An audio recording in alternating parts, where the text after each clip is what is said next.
of perimenopausal athletes and beyond, a masterclass series bringing together experts in mindset, nutrition, training, and recovery. And today I am thrilled to introduce Bob Seebohar and Dina Griffin. Welcome to both of you. Thank you very much. Thanks for having us.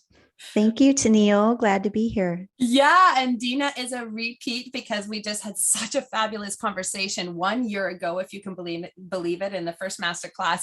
And I really have been enjoying the podcast that you guys have launched together, Inside Sports Nutrition, and what you are giving our community. And I just want to give you such a congratulations for all the work you're doing, just continuously bringing on other experts, talking from your own expertise. So thank you. Thanks, Tenille. Thanks for listening. Yeah, it's so great. So I'm first just going to introduce both of you. And honestly, the resumes of these two individuals are long and thorough and beautiful. So I'm just going to do highlights, but there's a couple highlights that are really fun. So let me start with Dina. Dina is a sports dietitian, and I love it, Chief Fueling Officer for the Nutrition Mechanic, which is in Boulder, Colorado. And she's building her business. She has many people, or I don't know if many, but she has a number of other registered dietitians with her, and in supporting both female athletes, specifically in sports nutrition, and helping those with some metabolic conditions as well, right, Dina? So you do quite a gamut there.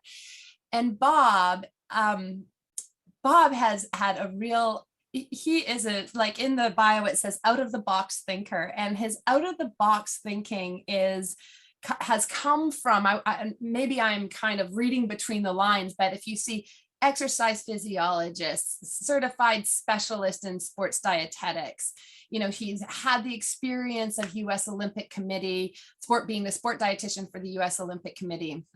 He is working with Denver Gymnastics. He has, it just keeps going. So this massive amount of experience coupled with his formal education this is what we're going to talk about today, has created, actually in the early 2000s, like in 2009, you came up with metabolic efficiency and also nutrition periodization. And this idea, so think about early 2000s and where we were at in nutrition. I just want to take a moment, was that the low fat craze? Is that where we were? I think we were still in that, or trying hard, very, very hardly to come out of the low fat craze. I think we were fighting that for the past 10 years. Yeah. Right. And then we graduated to the low carb phase. So graduated. We go into low carb. Yeah. Evolve or devolve, I don't know. And so what is fascinating about this, and what I'm so excited for you to share with all the listeners that aren't familiar with metabolic efficiency, is exactly what is this idea, and how has it, since the early 2000s, evolved in your thinking, and as you have partnered with Dina, who really specializes in female athletes and perimenopause, and how has that shifted for you, and when can we see the new book come out is the next question. I'm just teasing, but I am actually quite excited about it when it does come. So let's start there. What is metabolic efficiency? Perfect. Well, it's kind of a scary phrase because people think metabolic, and I think there's so many concerns and thoughts around metabolic. And then, efficiency, we all know what efficiency is. And then obviously metabolic efficiency training, it's really, in a nutshell, it is using what we have stored in our body, carbohydrates and fat primarily. It's using those more efficiently to kind of exuberate whatever we want to do in our body. So as an example, we're trying to put food in our body, the right times, the right amounts, the right proportions, so to speak, to elicit positive blood sugar control. So at the end of the day, metabolic efficiency is really about using food to stabilize and optimize blood sugar for better hormonal responses. That's like the metabolic efficiency package in a nutshell. Can you unpack a little bit more when we say blood sugar response? one of the, what do we mean by that? Like, is it that we are, because this has come up in other, some like, it keeps on coming up, this idea of blood sugar, and it makes me wonder, like, are we trying to like level it out all the time? Are we trying to use it? Are we trying to, like, what does it mean? Like, yeah. Yeah, so I will say this, in a non-disease state, so basically not a pre-metabolic disorder, pre-diabetes or diabetes state, our blood sugar goes up and down as adults roughly every 3 hours, give or take, on either end. And we know when our blood sugar is going up or down, because sometimes we have the most energy in the world, and sometimes we're feeling like we need to take a nap, we need some sugar, we need some caffeine. That's when our blood sugar is coming down off this roller coaster. So what we try to do is we just try to prevent these peaks and valleys, right? So blood sugar should follow a nice, I refer to it as the waves outside of the beach where they're not crashing, right? Because that's that blood sugar crash, Right. But outside of the beach where the waves are just kind of nice and gentle. So that's what we're trying to get at, because the extremes, the peak is when we have all these hormonal fluctuations, when blood sugar is spiked and very high. And at the low, we're very vulnerable to making very poor decisions, not only with food, but also just cognitively with anything. It could be work, it could be, as a parent, could be at work, whatever it is. We're not in a good cognitive space when our blood sugar is low. So somewhere in the middle of those two peaks is really where we try to keep blood sugar somewhat stable. And I mean, the beautiful thing is we can do that through food. And that's the whole concept of metabolic efficiency, is how do we actually periodize or fluctuate or change our food intake, carbohydrate, protein, and fat specifically, to give us this nice rolling blood sugar instead of the huge peaks and valleys. Okay, so I love that image of the rolling, and I really can work with that, like, and waves crashing, because I understand, like, when we're in a storm, that's when, that's potentially when things break down, the ship is going to crash. Yeah. Okay. Right. Okay. So in your book, you reference, and we are going to, just for our listeners, I am absolutely going to pick up on the point that he's talking about, like, how do we do it between, proteins, fats, and carbohydrates. So we will pick up on that in a second.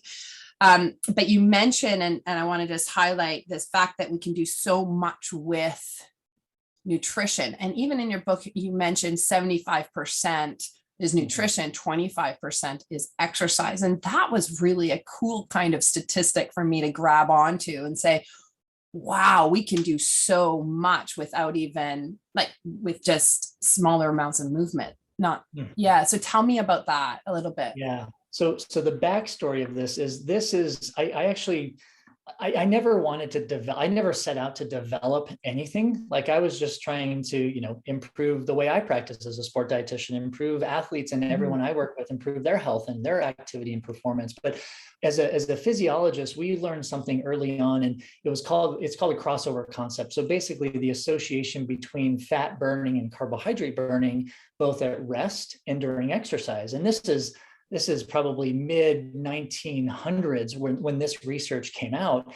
And I remember this, studying physiology, but I also remember that nobody ever looked at nutrition, right? It was always and everyone will hold on to this and remember this. And especially if you use machines in like a health club or fitness center, because there's always that fat burning chart on the side. Right? Oh my goodness. Is it still there? Yeah, I think it's still there on some pieces of equipment. It's, I don't know why. But anyway, you look at that, you're like, oh, I need to stay at whatever, this heart rate or this rating of perceived exertion to burn more fat. Right. And I really wanted to challenge that as a physiologist, because I knew there was something else. It wasn't just the intensity of exercise. So I set out to basically ask the question, and I didn't know what I would come up with in terms of an answer, but I wanted to ask the question, well, what about nutrition? What if we change nutrition? Because that's, after I was, did my physiology degree, I went back to do my nutrition degree to get my RD, my registered dietitian. And I looked at that research, and the researchers never looked at nutrition. So that's what I set out to do. So I kind of, had a lot of experimental athletes, help me out a little bit and do some data collection. And I looked at a lot of things, and I manipulated their training. I manipulated their nutrition, both one or the other. And what I found over the next few years, it took me a few years to actually develop this and get all this data, was that exercise, and specifically, let me just highlight, aerobic exercise. So we think about that lower to moderate intensity exercise. For athletes out there, it's at zone 1, zone 2 training. That we know that aerobic exercise improves the body's ability to burn fat at a cellular level in the mitochondria. So we've known that, and that's what the research has told us. But I set out to basically say, well, what if I increase or decrease carbohydrates? What if I increase or decrease protein and fat? What does that do? And I measured it, with a metabolic cart, metabolic efficiency testing, and basically came up with the fact that we can actually induce more robust changes in our blood sugar and hence metabolic efficiency through nutrition changes versus exercise changes. And it's not to say one is more important than the other, but I will say you'll get a lot more bang for your buck and faster results, to be honest with you, by changing nutrition versus exercise. And the simple idea is, and for the listeners who are listening and watching this, is if you've started an exercise program, you usually feel good the first 4 to 6 weeks, and then you'll hit a plateau, but you don't see a lot of really robust physical changes in your body for months, if not years, right? Nutrition, we can literally see metabolic efficiency changes within 7 to 28 days if you do it correctly, meaning you're ready to make these changes. So that's where this whole 75% change comes from nutrition, and then 25% of the change comes from exercise. They're both very important, but if I were to put more eggs in my basket, I would put more on the nutrition side of things. It's super interesting. Why I do definitely want to ask about females, but I first want to ask 2 points. One is, why do we even care? I know that sounds like a little bit like, why do I care about burning fat? And what is actually the point of being able to so I'm a carbohydrate burner, so I'm a fat burner. Don't I just have access to all of it? Doesn't it matter? Why do we care? Yeah, why do we care? It's the so what at the end of the day, right? And I get that from a lot of individuals, male and female. They're like, why should we even? Why are we even talking about this, right? So what we know, and when I say we, I really am referencing the research. When blood sugar control is linked to so many things, not only from a performance standpoint, which we can get into, but I want to focus on health first, because if we're not healthy, we can't perform, we can't go throughout our day, right? We can't do activities. So from a health perspective, there's a host of things that proper blood sugar control actually influences. So it influences not only energy levels, but more importantly, cognitive functioning. So brain functioning, better brain health. So we know that when we see these huge peaks and valleys in blood sugar, the brain doesn't like that. So now you're not able to focus. You walk around, I call it in the clouds all the time, that foggy brain feeling. You can't focus, you can't make decisions. You're not a good parent sometimes. Whatever it is, it just trickles downhill. The other thing from a health perspective is it's linked to blood lipids. So your cholesterol and whatnot, hemoglobin A1C, your fasting blood sugar, so which could set you off to a pre-diabetic state if you have family history, or if your blood sugar is too high, specifically, that could predispose you for some disease states. In terms of sleep, there's blood sugar data linked to better sleep patterns and better sleep habits, better immune system, better digestive health. So the list goes on and on when it comes to the support of why we need to control blood sugar through food in support of better health markers. So that's only the health picture, right? There's a host of performance, because Tenille, when you were referencing burning fat and burning carbs, now we get into kind of the fuzzy, the gray area where it's a little bit of both health and performance, where people want to lose weight. They want to decrease their body fat. What do we know as we age? We know that most of us increase our body weight and increase our body fat, lose muscle mass, right? So that's a huge concern. And via hormonal fluctuations and hormonal control, you can actually influence some of these hormones that reflect fat burning, if you will, and carbohydrate burning through basically manipulating blood sugar via food. So that's another reason why we want to really care about blood sugar control or blood sugar optimization. Okay, that's a perfect segue, because I love hormones. Let's talk hormones and let's talk perimenopause, because when you say hormones and what are we actually talking about? Because when we think hormones and perimenopause, it's like, okay, estrogen is decreasing, progesterone is decreasing. How is this impacting? And why is there a link here that we're talking about when it comes to nutrition and hormones and using this idea of metabolic efficiency? Dina, do you want to come in here, or Bob, whoever feels more comfortable in speaking to this? I think we set it up. Yeah, I think there are a whole host of hormones, Tenille, that are affected when we look at blood sugar regulation and control.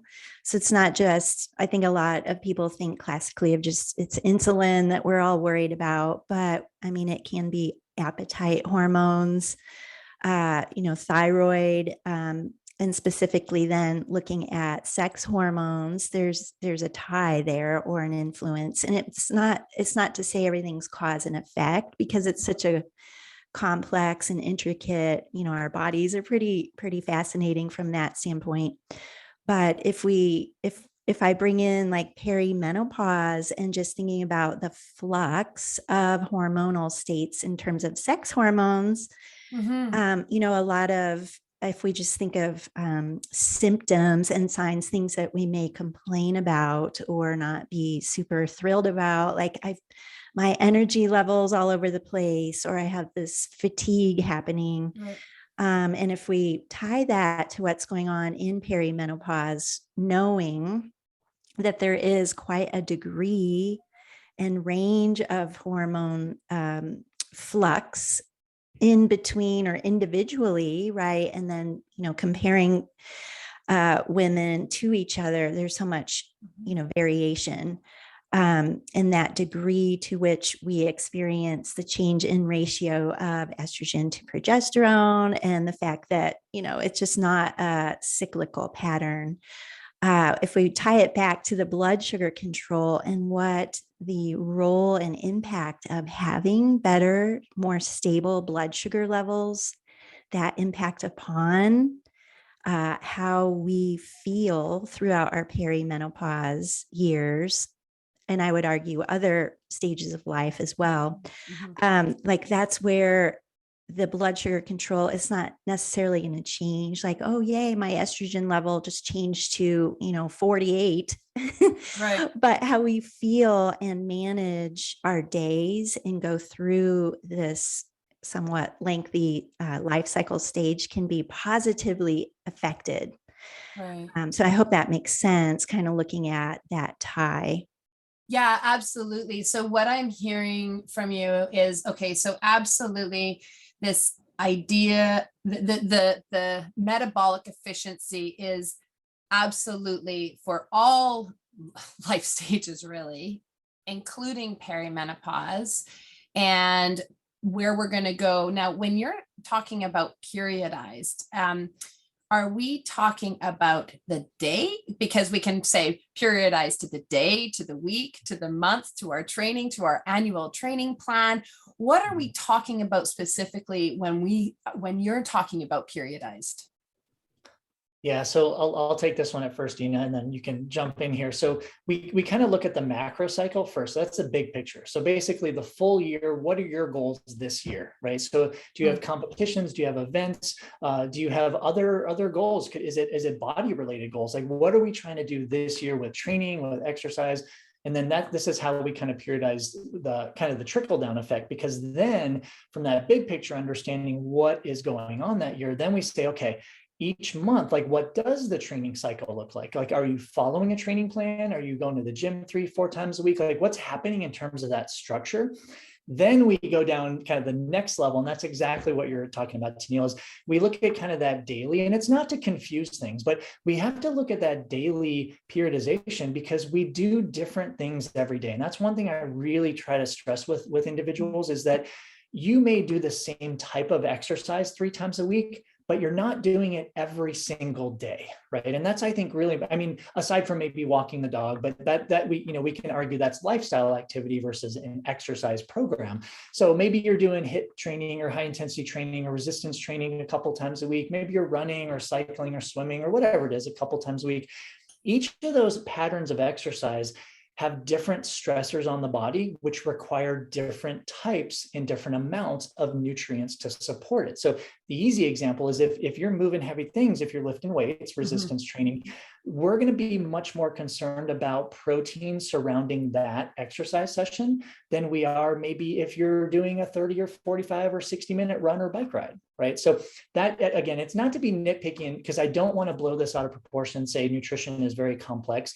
It doesn't have to be complex. I mean, I've got a saying that I live by: simple is sustainable. So, that doesn't mean calorie counting. That doesn't mean weighing stuff. That just basically means getting in tune with your body and saying, okay, if I've got this training or exercise session today, should I change my protein, my carbs, my fat to reflect the goals that I have for that particular session?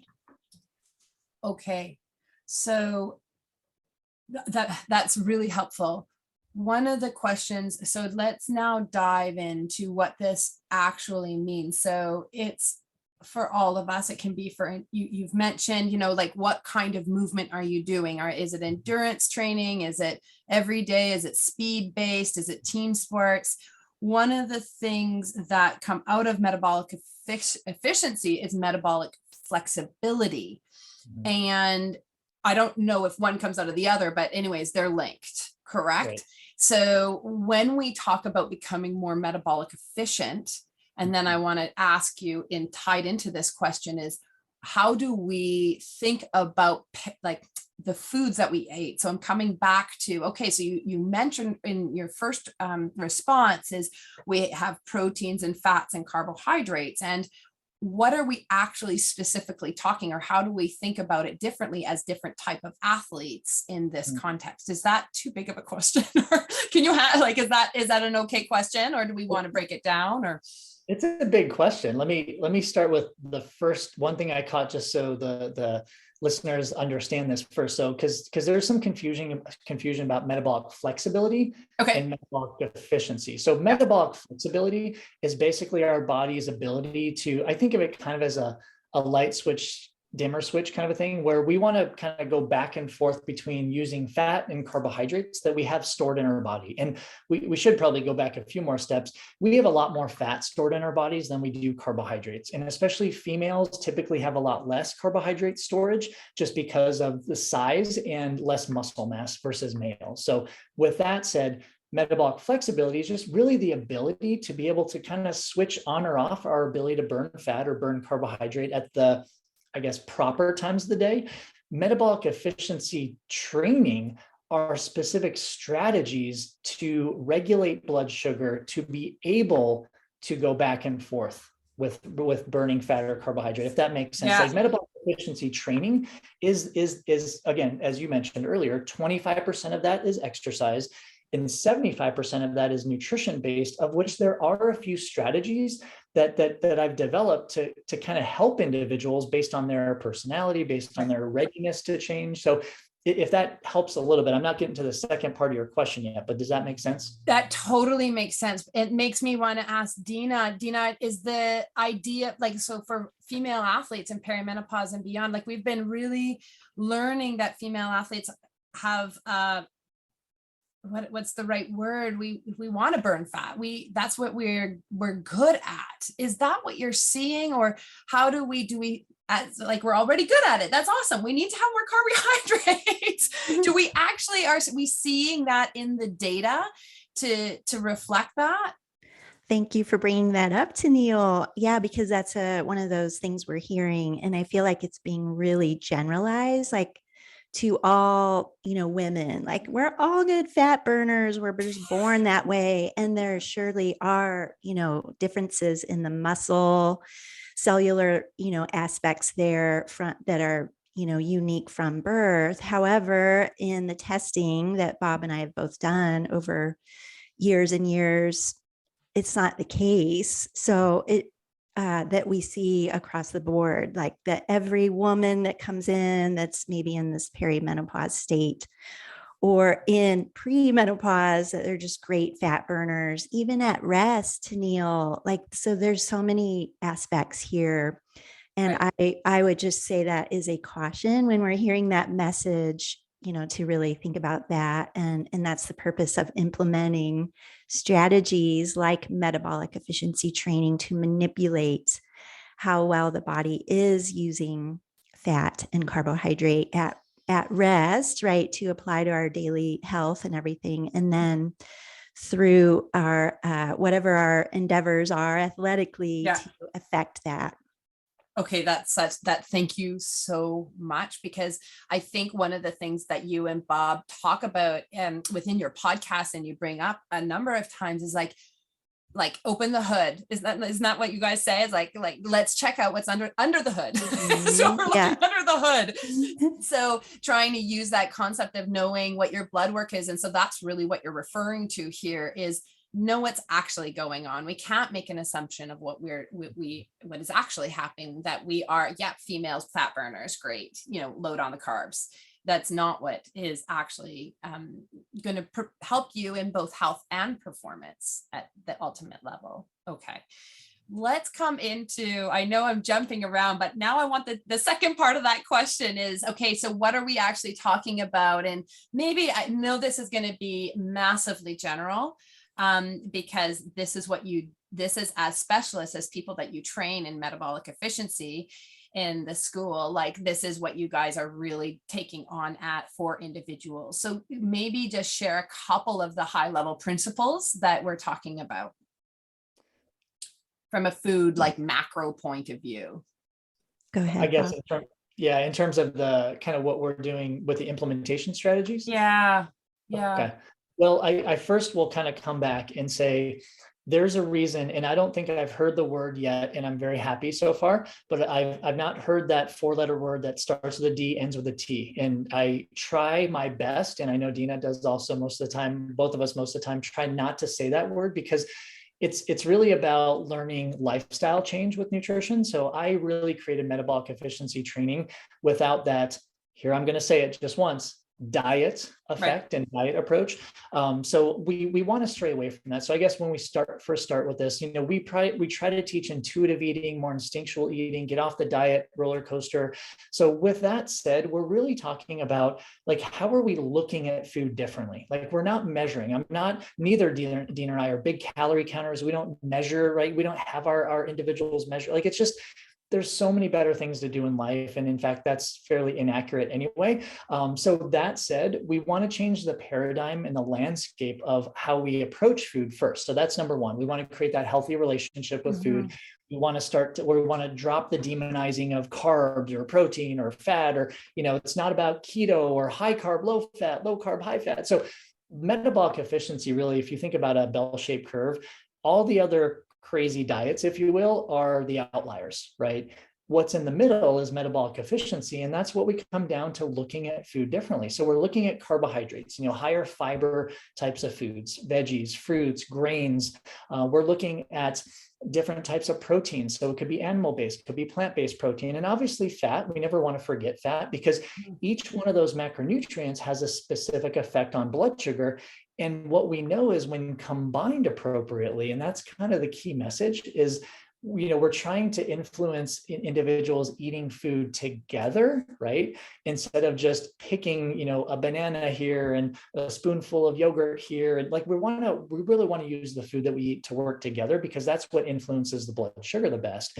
So all of that said, like, I've created some really I'd say very implementable models that are not calorie counting, that are very actually simple to use. A lot of quantitative individuals challenge me because they can't wrap their hands or wrap their head around, why are there no numbers? Why can't I count, right?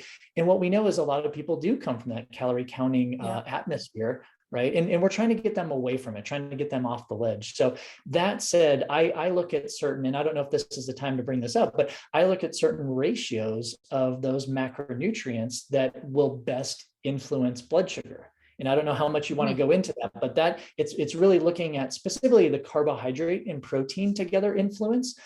Fat, we don't highlight, we just make sure it's kind of a supporting piece of that puzzle. And that's where we kind of get specific. Like if an individual is vegan specifically, then we have to do a little bit more creative ways of finding the protein matching the carbohydrate and the fat coming in their daily nutrition plan. But if someone is omnivore, it's a little bit easier to balance out those nutrients. Yeah. Dina, did you have anything else that you wanted to say on that? I think it was a pretty awesome. Yeah.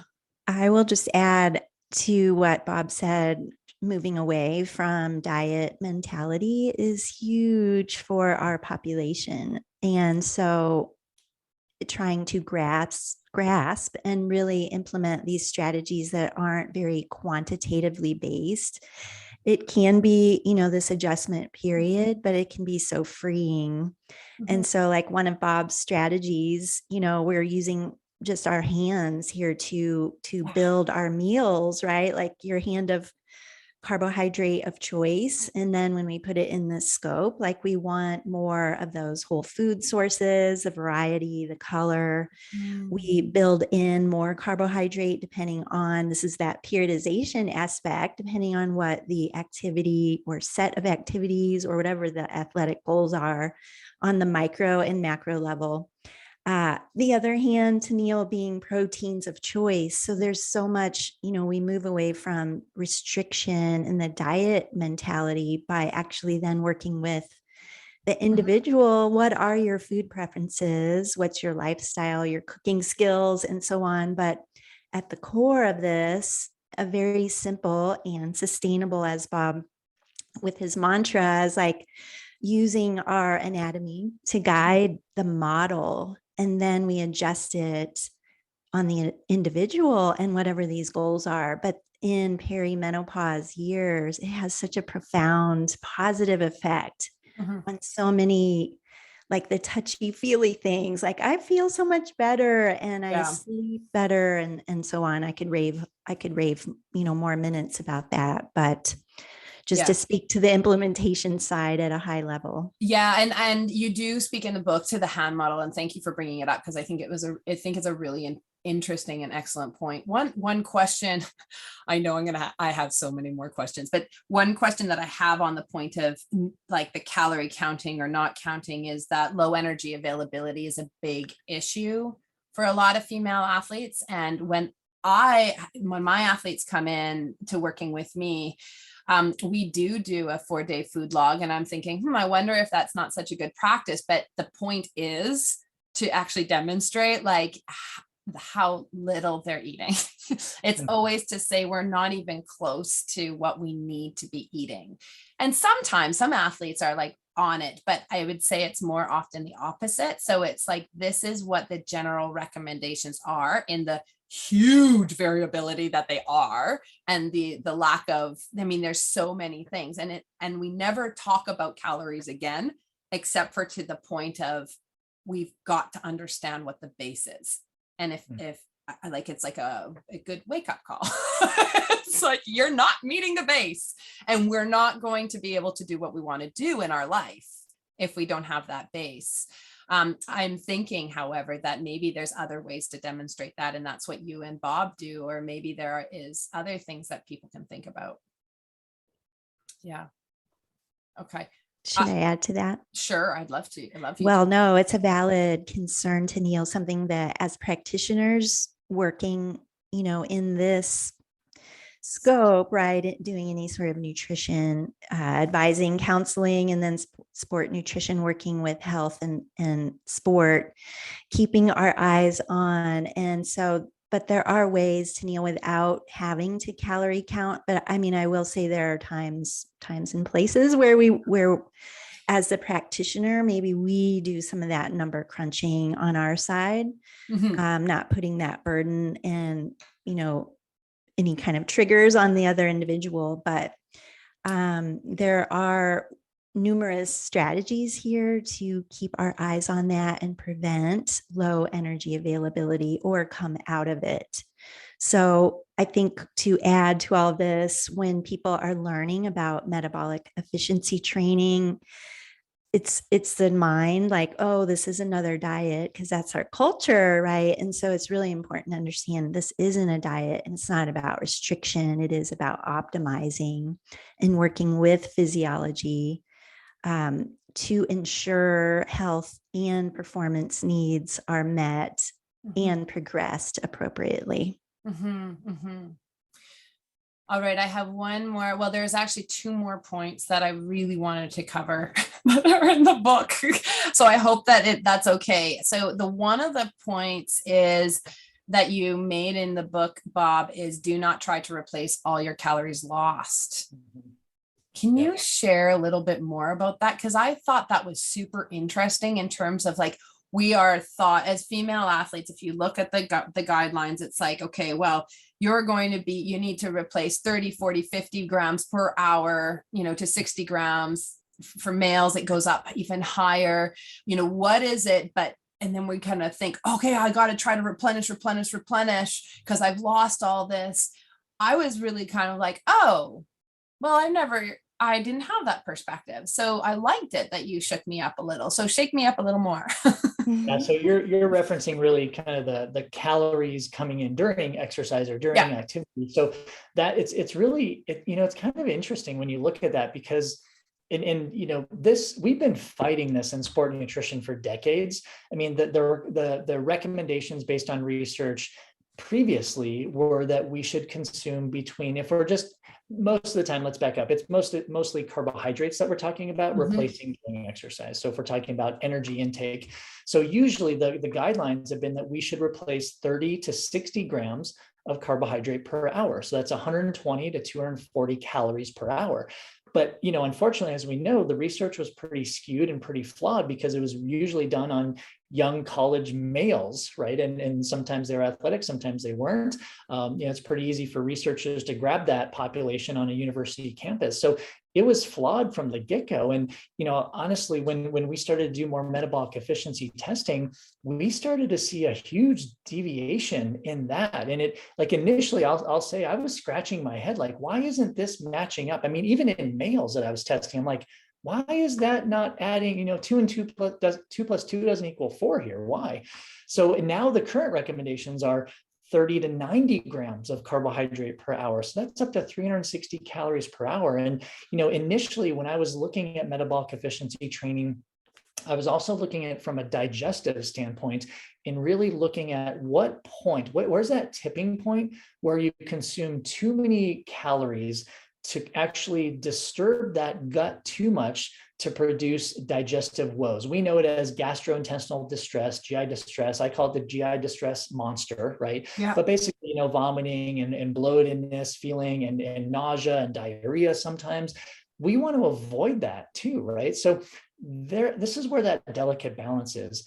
We can never input what we're outputting, right? So for example, if you're burning 300 calories an hour during exercise, you cannot, physically, you can consume 300 calories, but you're not going to feel good and you're not going to continue exercising because your body is fighting digestion. It's actually fighting blood flow distribution during exercise. So if you're running, say, your blood flow is being shunted or kind of triggered away from your gut and into your working muscles, and that you being your arms and your legs.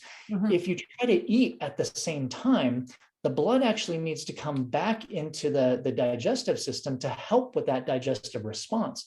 So now there's that kind of that two-way street where the body is confused, I call it. So number one, we're battling digestion during exercise. Number two, we know we cannot efficiently consume what we're outputting or what we're burning. So what I've come up with studying athletes and actually having them do some data analysis and getting logs from what they're eating during exercise and then comparing how many calories they're burning, I've come up with what I call the 10 to 30% energy intake ratio, basically. So what that means is based on how many calories you're burning each hour, you can likely only input or eat or consume 10 to 30% of that safely.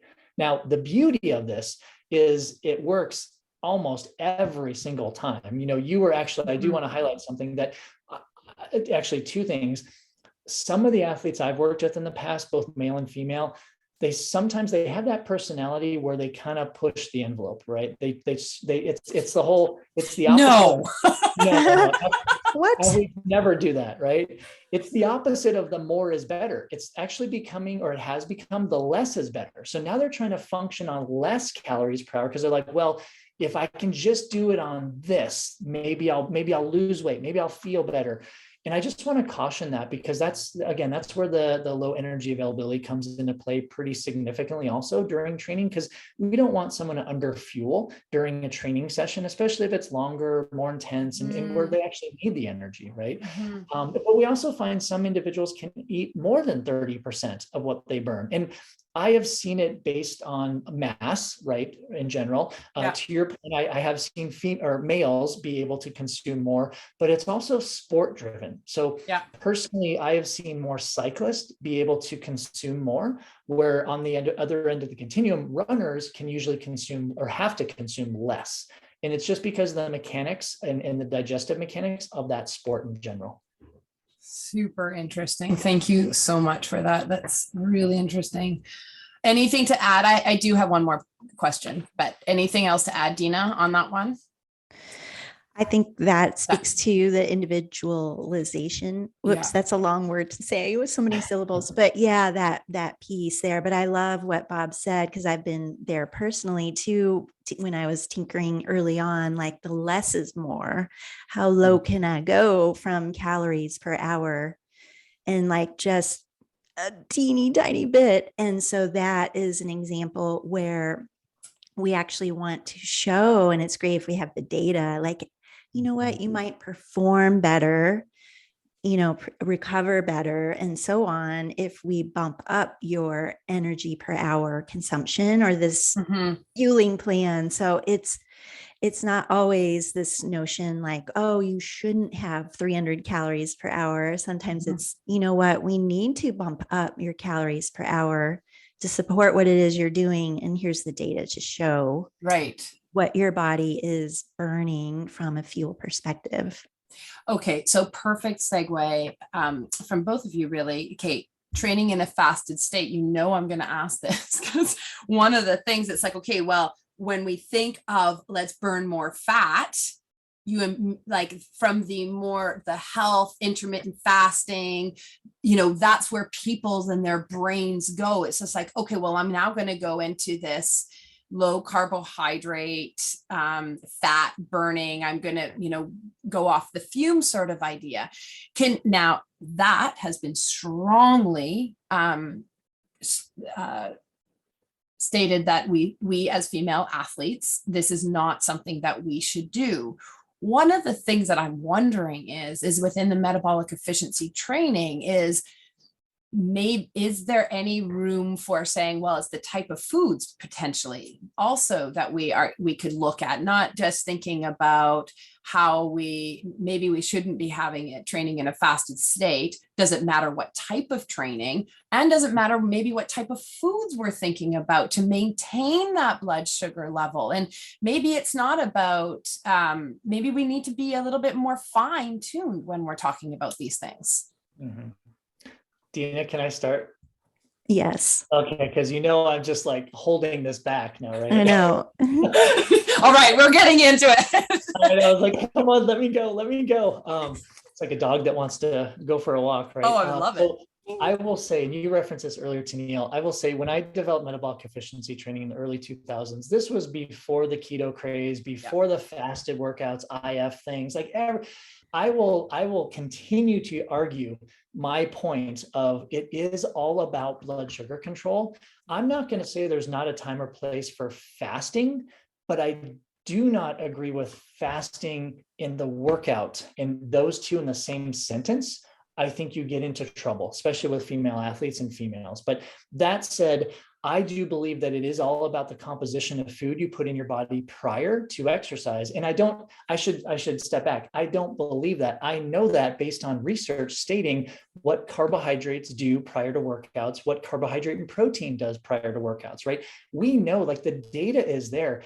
And this is what I tell especially my female athletes, if you can go into a session, any type of training session, doesn't matter what it is, somewhat fueled, right? And I get the whole, 5 o'clock a.m. workouts. I totally get that. But so we can't like have a breakfast before that, but we need a snack. But here's the thing.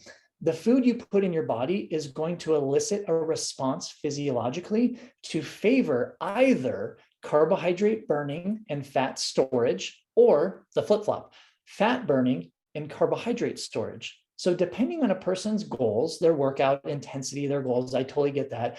But we want some type of sustenance, some type of energy coming in their body that has a little bit of protein, has a little bit of carbohydrate. Maybe it's more carbohydrate depending on the session, the time of the day, but we need a little bit of balance there. So we don't turn off the body's ability to burn fat.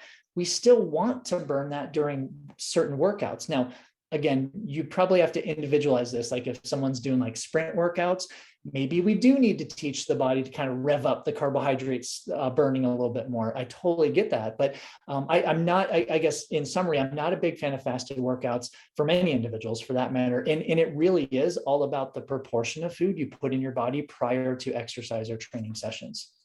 So awesome.